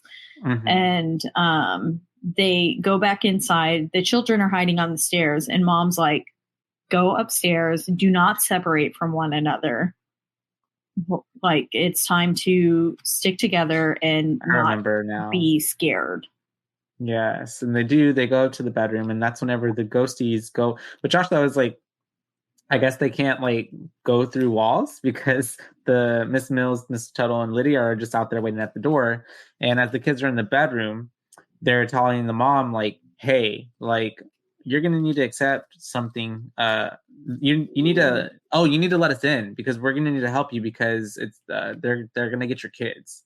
Yeah, and she's like, we've been trying to make you understand that we all must learn to live together, the living and the dead. And she's like, the intruders are going to find your children. And then that's when we hear like Anne and Nicholas in the cupboard or the wardrobe hiding. Yeah. And Nicholas is breathing really heavily. And Anne keeps saying, stop breathing like that. Stop breathing. And then all of a sudden, the old lady finds them in the wardrobe, opens it up. They scream. And then Bertha is like, the intruders have found them. And she was like, you're going to have to go upstairs and talk to them now. Yeah. Because now it's too late. Like, they've already got your children. And so she sends her up there, and that's whenever she walks into the bedroom, and that's when we see that there is a table, there's a people all around it. She finally sees the old lady there, and it's very much they're having a seance. They are having a seance. Trying to communicate with her and the children. And this is where I was like, oh, what? Are they ghosts? And I was like, holy shit, they're fucking dead. They've been dead this whole time. And Victor is the one that's alive. It's a really good twist because they do a really good job of really making you think all these other things before that. It's very Sixth Sense. Not once did I think, oh, these people, they're ghosts themselves. Yeah, neither did I, except for Charles. Yeah. And Sixth Sense wasn't too long before this because Sixth Sense is 99 and this is 2001. So that's pretty close. That's funny. Yeah. I wonder if like one was inspired, like if the Sixth Sense inspired it, or they just happen to have like similar ideas and were like kind of produced around the same time. This Sixth Sense just got, pushed out first. Yeah. Whatever. But yeah, they're at the table. The lady is like talking to the children, but the children like they're talking, and what they're saying is getting heard by this other dude who's next to the lady, and he's interpreting what they're saying, like kind of verbatim. And yeah, she's automatic writing on the paper, like whatever is being communicated. And then the guy's reading the paper of what she automatic wrote. And very insidious. Yeah. And the Haunting of Connecticut with the seance and stuff that they have too. And so we're learning through the seance, like kind of, which we've covered all of these films, by the way. Sorry, go listen to them. Yes.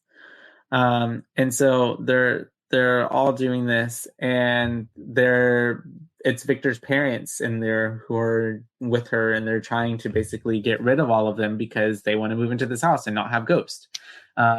And we learned, is this where we get like exposition where it's like, oh, like she killed all of them? Like we learned that. Because they say, she starts slamming on the table and they're all chanting in unison, "We're not dead, we're not dead." And she starts ripping up the papers of the automatic writing.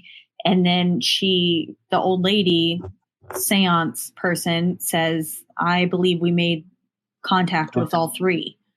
And we know that the woman went mad, smothered her two children, and then shot herself. Wild. Or I think the mom says that, like, we know that like Yeah, this that's happened right. in this house, and you're trying to say that we should just stay here? Like, are you We need fucking to get the fuck crazy? out. Yeah. Yeah. And then he's like, you know what? All right, we'll leave in the morning. And she's like, all right, thank heavens for that. And we then cut to Grace with the kids holding them and kind of, you know, consoling them a bit and just being like, explaining to them, like, you know, I just, before I knew it, like I was there over you and I had the pillow and you were dead. Yeah, she was Essentially. like, Like I at first I couldn't understand why the pillow was in my hands and why you wouldn't move. And then, sorry, also the mom was like, Victor is having nightmares of a little girl he says he has seen. And I was like, oh shit, like she's the ghost. She's the actual ghost. And Victor was like scared of the dark. And so he kept opening the curtains and stuff. And like, I don't know. It all made sense. Yeah, it all yes, clicked. it did. And I was just saying, this is a fucking good twist. And I seriously wasn't expecting it. It's a smart movie. It was. And she's going over all of that with them and having her realization that she is a ghost and that this is their home from now on, that this is what they're doing, and that they I think that she has them say, like, say out loud, like, this is your home, right? Or something like that. Or yes. She says, yeah, because she explains to them, to the children, she's like, I got the rifle and put it to my forehead and pulled the trigger, but then nothing happened. And y'all were just playing like normal. And she said, where are we? And I was like, you're in purgatory. But then this is where Bertha pops up and she says, that was the last thing Lydia ever said too. Once she realized she was dead, that we were all dead, she stopped talking. And she was like, I obviously couldn't tell you that at the start, but that is what happened. And that's why Lydia is mute. And then she is saying the intruders are leaving, but others will come. And sometimes we'll sense them and sometimes we won't. And then Nicholas, I believe it was Nicholas, it might have been Anne, who asked, Daddy died in the war, didn't he? And Grace shakes her head yes. And they said, if we're dead, where's Limbo? And she's like, I don't know, but know that I loved you and I always have. And repeat with me, this house is ours. This house is ours. And they are repeating that. And then it cuts to the next day as the people are leaving Victor's family. We see him standing outside the window as he's looking at them because they were outside. They were in the window looking at them leaving. They kind of fade away. And Anne is like, look, Mommy, it doesn't hurt anymore. And she's playing in the sunlight. They're all in the sunlight looking down on Victor and his family leaving. And then Victor's looking back up at them. And then they leave and we get a for sale sign on the manor knowing that this could all happen again. The others too. The others too. I'd watch it. I would too. If it had Nicole Kidman. Yeah, I love Nicole Kidman. I love Moulin Rouge, and that's what I mainly know her from. I mean, obviously she's been in so much else, but like her role in Moulin Rouge was one of my favorites. She's a pretty good actress. I made Andrew watch Moulin Rouge for the first time recently, and he was like, this movie is a fucking fever dream. He was like, this movie is insane. And I was like, yes, it very much is. Like, stylistically, how it's shot and everything, it's very fever dream-esque. Like, I imagine it's like they take absinthe in the movie, and so I imagine it's like what life is like when you're on absinthe. That makes sense. Through the lens. Yeah. So that's the end of the movie. That is the end of the movie for The Others 2001, directed by Alejandro Amenábar. I still don't know if that's how you say his name.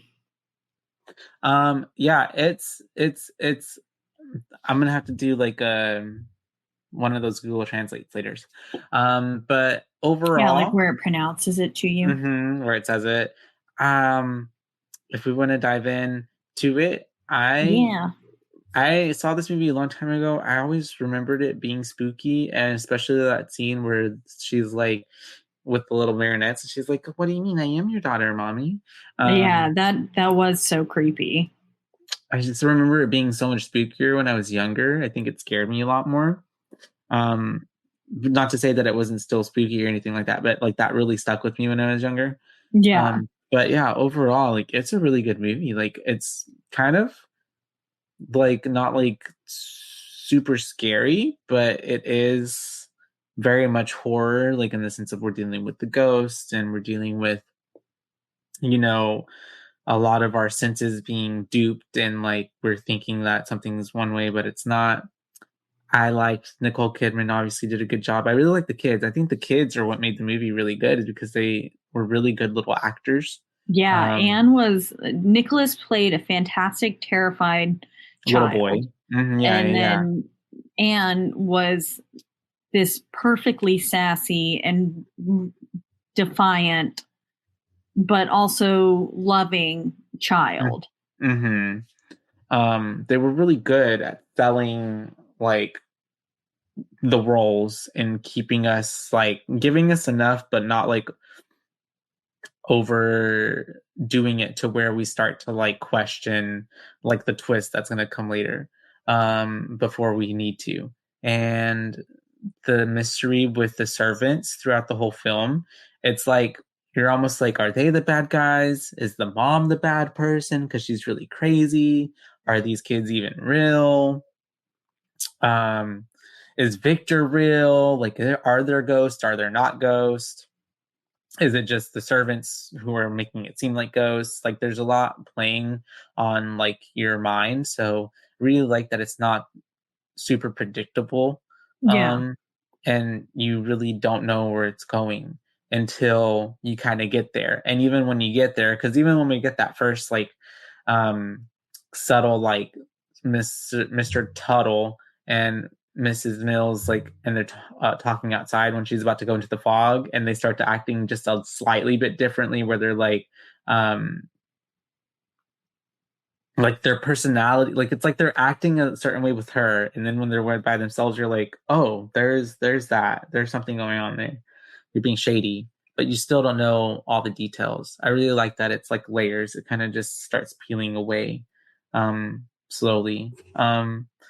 And overall, I don't really like, there's nothing really bad that I can say about the movie, to be honest. Like I thought it was a good like lean.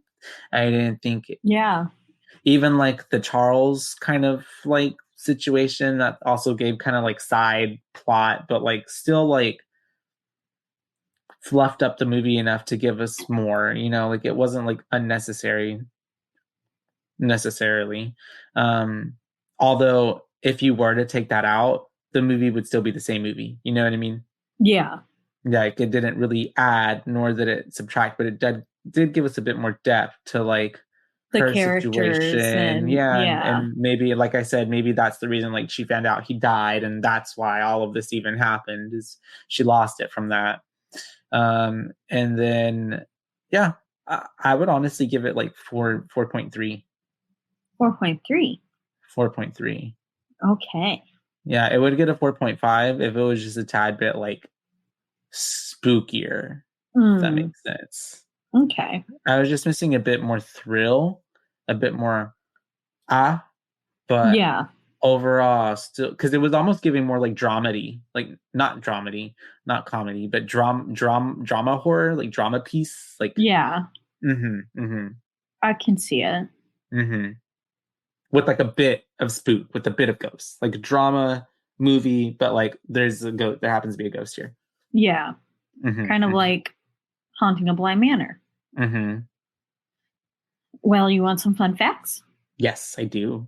The disease that children have is an actual disease known as xeroderma pigmentosum, which is basically an extreme sensitivity to sunlight. It is very rare, with roughly 1,000 people in the world who have it. Oh wow! Yeah. Like at one given time, like how do they know? Like I'm sorry, how does that number get? Like, I guess they did a study, and I guess 1,000 people in the world were the only ones who had it. That's crazy. Yeah. I don't know how they got that number though. That's just kind of what I assume. Yeah. Nicole Kidman originally tried to persuade Alejandro and the Weinstein brothers to find another actress for the part. Coming off a bright and exuberant Moulin Rouge, also in 2001, the actress was initially reluctant to do a film that explored such dark places. She fucking dies in Moulin Rouge, too. Yeah. Like, so maybe because it's so colorful and it's not so dark and drab. Yeah. But she has tuberculosis in Moulin Rouge, doesn't she? Moulin, yeah, she does. It's funny. Consumption. Because they have, isn't that what the servants died of? Yes. Yeah. Yeah. Yeah. All the same thing. And also what Fantine dies of in Les Mis. Tuberculosis was a big issue back in the day. To get the kids worked up, Alejandro would play scary music when they weren't expecting it. Aw, that's cool. The movie opens up with Nicole Kidman and voiceover reading a story. She begins with the words, "Now, children, are you sitting comfortably? Then I'll begin." The BBC radio program Listen with Mother broadcasts in the UK between 1950 and 1982 always begin with, "Are you sitting comfortably? Then I'll begin." So that was an actual reference to an actual radio show that happened. In a pivotal scene, Grace finds a photograph album containing pictures of people she believed to be sleeping. Miss Mills informs her that they're all deceased, and the people photographed the deceased in the previous 19th century. In reality, people did photograph their deceased loved ones during the late 19th century. Most were photographed lying down as if in a deep sleep.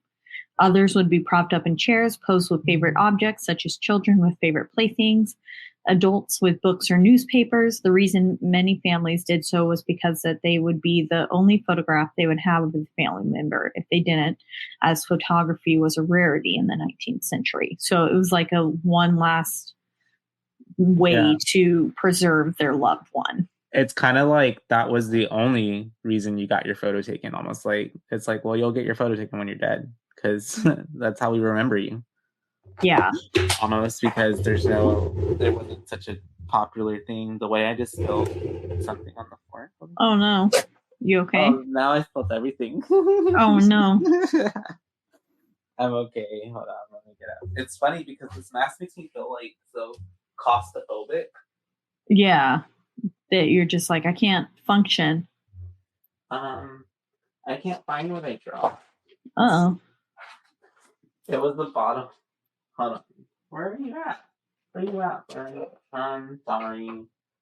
Sorry. No, you're okay. There was I'll go ahead and while we're holding, I'll tell the listeners that there was a director cameo of Alejandro. He appears in one of the photographs of dead people. He is the one on the right with a mustache of the group of three men when they're photographed together. And she's like, they even photographed them in groups.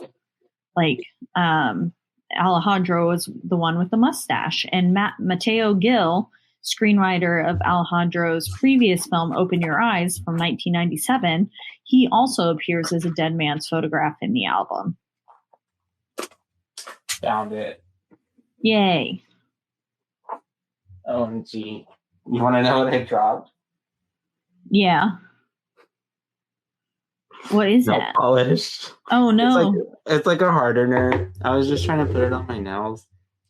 Oh, that's funny. It's okay. I got it.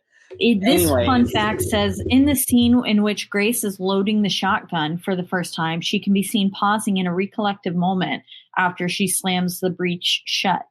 This is most likely due to her faint realization of deja vu, most likely alluding to her suicide by using the same gun. Oh. So I do think that is the reason she had the gun in most of the film, because it was like drawing her to it, because that was the way she died. There's so many fun facts about this one,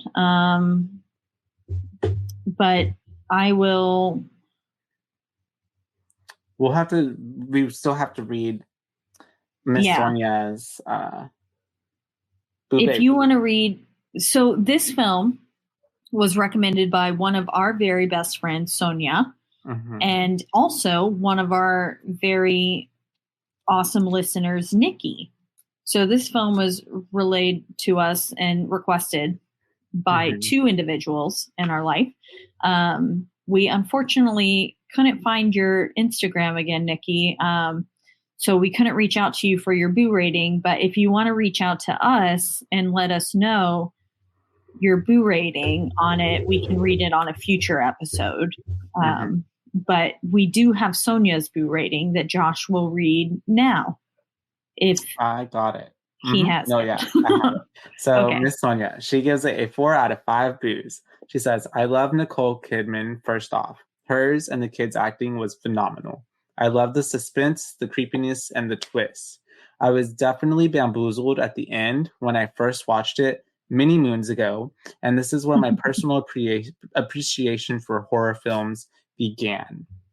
So this was a pivotal moment for Sonia's horror life, career. Yeah. She said when she watched it as a kid, it was like that type of movie that made her go like, oh, like this is actually scary. I like this. Yeah, kind of like Psycho for me, or Psycho wasn't as much so. It is terrifying to think about. But situation. it was the movie that made me appreciate horror and be like, this is fucking awesome. That was Scream for me. And Scream for you, yeah. Yeah. As you know, we love like the Scream movies in this household. Everybody has their own movie that kicks off that love and appreciation. Yeah, and this was it for Sonia. And this is, Nikki originally requested this film for her birthday, which happened back in, I believe, March or May. It was one of the M's. Or maybe she requested it in May and her birthday's in June. I'm not quite sure. I would have to go back and look at the messages. But nonetheless, happy birthday. Yeah, happy birthday, Nikki. And we hope that you enjoyed this episode. And sorry, I'm burping so much. I'm drinking beer. Love it. I bought so much alcohol for this party last night. And then like I have so much left over. Your friends don't really drink that much. No, they don't. I had Levin, and he drank one of the Aperol spritzes that we had. And then Michael doesn't, who you've met. Yeah. You've met both Levin and Michael. Yeah. They don't strike Michael me as drinkers. Doesn't drink because it hurts his tummy. Aw. And then Andrew doesn't really drink. And then Thomas, Malin's husband, Malin was there. Malin and I were the only ones who were like, and Tessa, my friend Tessa, we were like drinking the punch that we made. We made a cranberry vodka Sprite punch. That sounds good. It was good, but we made a whole pitcher's worth, and it was only the three of us drinking it. So, but weirdly enough, I didn't get like fucked up, but I also bought 2 different types of beer for the party and a lot of things, and none of the beers got touched. So that's why I was like, I got the Manhattan Project's Double Half-Life. It is fantastic. It's a Dallas brewery. The lighting is not working on this can right now. Yeah. But it's a Dallas brewery that we've been to. It's super fun, but they're Double Half-Life, and their Half-Life in general, it's a hazy IPA. And it's one of my absolute favorite hazy IPAs on the market. I think it's delicious. And then I also bought this light beer that they were sampling at the store because, like, anytime there's samples, I can't say no to the people. After I've tried it, I'm like, oh, now I have to buy it. That's how I feel. That's why I have to say no, because I can't. I literally, the times that I do say yes and I sample, even if I don't like something, I'm like, you buy it. I have to buy it because I made them give me a sample. I feel really bad. I know. I'm like, oh my God, I wasted your time. Please. I'll buy it. Literally. I did turn down, there was an Arizona iced tea, hard iced tea that was okay. But it was like a lot of money. And then there were these strawberry margaritas that were delicious. But they were $17 for them. And I was like, oh, that's more money than I have. So Can't do it. I skipped it. But anyways, my boo rating on this film, I fucking loved it. I thought the twist was incredible. Going in as my first time seeing this, I do wish it was a tad more spooky, but there were some things that were very unsettling for me, like Anne and the child, and the old lady possessing her, essentially, or I don't know what happened in that scene exactly, but the old lady being there instead of Anne, that was terrifying. Just seeing those old hands was like, ooh. And it kind of freaked me out. The piano scene when the door slammed shut on her, that actually did make me jump. So I think props to that. One of the jump scares got me. Yeah. That was how I was with the hand when it touched his cheek. Oh, when he touched the cheek? The cheek, and it was like, That's fair. Yeah, that was a very startling moment. But yeah, I thought this film was brilliantly done. Nicole Kidman did a fantastic job. So did the kids. So did Christopher Eccleston, like playing a devoid humanoid figure. He did a fantastic job. All of the servants who played the servants did a fantastic job of like making me think that they were the bad people, but ultimately they weren't. They were actually good the whole time. Yeah, and just trying to like help. Yeah, and so that was really cool, especially like once I found out they were dead, I was like, oh my God. And it was just super wild. And I don't know, I thought it was a great, super easy film to watch. Like lengthwise, it wasn't bad. Could only find it on Amazon Prime though to rent. It's not like on any streaming things, which I was surprised because I thought But it was on sale for $2.99 from $3.99. That's true. So $1 off. $1 off, you guys. Get it while it's hot. Get it while it's hot. You could buy it for like $14, but I was like, I'm not that rich, so I just rented it. But especially to have a digital copy of something, like paying $14 or something that's digital to me. It's like not tangible. Tangible, anything that's digital. To be honest, I'm just like, it's hard. Yeah. Yeah, I agree. But yeah, I thought this film was super great. I had always heard of it. And then like, again, I did think it was a changeling situation. So I kept like waiting for that to happen, thinking I had seen it before. And then I really hadn't. And there was no changeling. But I think the movie we'll be covering next week, which is The Awakening, I think, because then I think we'll cover The Awakening and then Ju-on. Okay. So Jeff's request and then Emma's request. But The Awakening, I think, does have something to do with changelings. So I thought we were doing two changelings back to back. Oh, I think I've seen this with Rebecca Hall. I think I've seen this, I think. I've not. Once. Yeah. I don't think so anyways. I don't know. We'll see when I watch it. But I think my overall total for the others, I don't know. I feel bad because I gave last week's a 5. And so I'm like, I don't want to give 2 films back to back a 5. But I really don't see any flaw with this film. I thought it was super great. Same. I mean, other than maybe wanting it to be a bit spookier, like, but in the end, like everyone being dead is a terrifying. And then like the seance happening and them screaming like, we're not dead. We're not dead. That is so terrifying to think that you're living and then to find out, that you've been dead all along. And the realization of realizing you're dead is just, ooh, that makes me want to throw up. Yeah, it's terrifying. So I think I would give it, I'm just going to give it a 5 too. I really like this film. I switched mine to 5. To 5. A solid 5 from your boobays, and then a 4 from Sonia, and Nikki probably gives it somewhere between a 4 and a 5 as well, because Nikki loved this film and requested it. But yeah, so a solid like 4.5 is what I'd say it is between all of our ratings. Whatever noise is going on in the background, it sounds like a horror film. It is like some sort of leaf blower. Oh, it sounds scary. That's funny. Yeah. Sorry that it's picking it up. No, it's okay. It sounds like a water phone.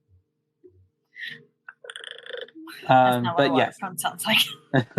Once again, we're being taken care of by Rogue Media Network. They always Yes. take care of us, even when we are not in studio, like we are today virtually. They still do their very best at making sure that we sound and look great. You can check out our podcast and a lot of other podcasts that come along with the network on roguemedianetwork.com.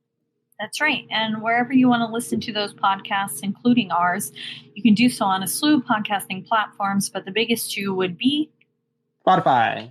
And also Apple. And wherever you do listen, don't forget to rate, review, like, and subscribe. That's right, because that is the only way we can get ahead in this world. And then if you want to reach out to us, let us know your thoughts on the others, if you thought this was a great film, or if you were like, it really wasn't that spooky, then you can reach out to us and let us know your thoughts on it, all on our one social media platform, which is Instagram, and that is at BOOBAES, because they're your boo babes, not your boo babes. That's right. And Nikki, again, if you're listening, please let us know your thoughts on the others, so that way we can. Your Instagram disappeared for us, so we can't really find your messages. But I know that you requested this one, so please reach out to us again and let us know your thoughts on it if you can. And also, happy Halloween. Happy Halloween. Yeah, this episode comes out on Halloween. That's why we're all dressed up and spooky today. But I guess we should have said that at the beginning. I don't know why. It totally didn't hit me until just now. I'm like, oh yeah, we're supposed to be Halloween today, because it's not Halloween when we're recording, but this will fall on Halloween. Anyway. Yeah, it'll come out on Halloween, which I will have to dress up as Reagan 3 times because I ordered Andrew. Andrew is supposed to be Father Marin. Mm-hmm. And I ordered a costume for him, and it was supposed to be delivered on Thursday for our party on Sunday, but it didn't come in until Saturday. And then we have tiny mailboxes where they can't actually deliver packages. Yeah. And so we were already in Waco for Baylor's homecoming. Yeah. And then I got the notification that, we can't fit your package in here. So sorry, you'll have to pick it up on Monday. Yeah. Which our party was on Sunday. So Andrew didn't get to dress up last night, and I was just Reagan by myself. But I think it would have been cooler if we had the Father Marin Reagan combination. And of course. So I'm making him dress up on Halloween, and we're going to go do something, even though we've already had our party. We're going to go at least out to a little bar or something. And so I have to dress up as Reagan and do this makeup, which is, look at my scars. Don't they look so good? It's this really good. It's this paint. It smells like nail polish that you just put on your skin, and it contracts and makes the skin pull on itself and makes it look like it's indented. No, it looks really cool. So, and then I just put red eyeshadow around it and then fake blood in it. And that's what made the little drip on this side. Where did you get that at? I got the fake blood from Party City. And then the scar stuff I got from Malin. She had it for a Ren Fair costume that she did. And so she was like, do you want to use this? And I also bought some fake scars, temporary tattoos from Party City that I could have used. But this stuff is just easier. I do all my makeup, and then I just take a Q-tip and clean the skin there, and then put on the scar stuff, and it covers it up. And then I go back in with red and brown eyeshadow, and then drop the blood in the scar itself. Well, it looks sick and gnarly. Nice. And then the people this who can is just all green eyeshadow on my chin. And if you can't see it, none of this will make any sense. But if you know what Reagan looks like, that's what Caitlin looks like. Exactly. And I don't know if we've ever fully addressed, because some people have messaged me being like, I didn't know you guys had video now, because we've alluded to video sometimes, Yeah. But there's a video aspect of our podcast, and you can find us on YouTube as well. Yeah. Or if you're watching on or listening on Spotify, if you just click over, it will actually show you the video as well. So you can actually watch us in real time and see our facial expressions. And whenever we're like doing like little things, you can pick up on what it is that we're doing. Or when I'm spilling stuff and you can see that I dropped stuff. Or when I have to go pee and then I'm running off to get another beer. That's what we're doing. Well, anything we need to add real quick? I don't think so. And the next time we'll be covering Jeff's movie request, which is The Awakening. The Awakening.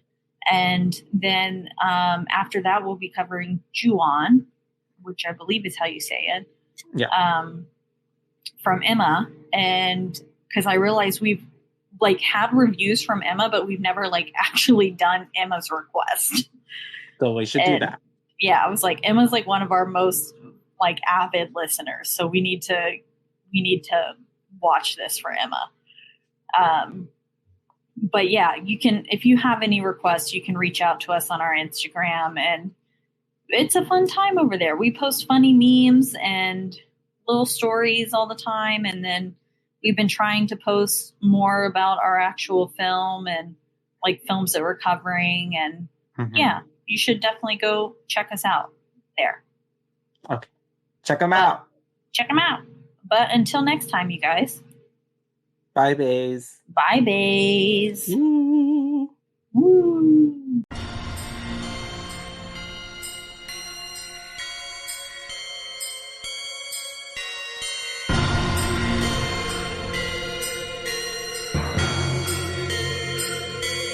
Boo bays.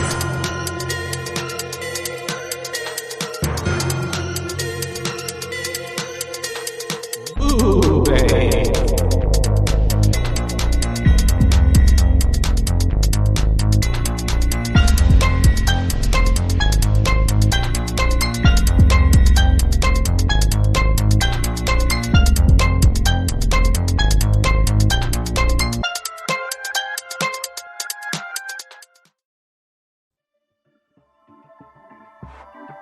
This has been a Rogue Media Network production.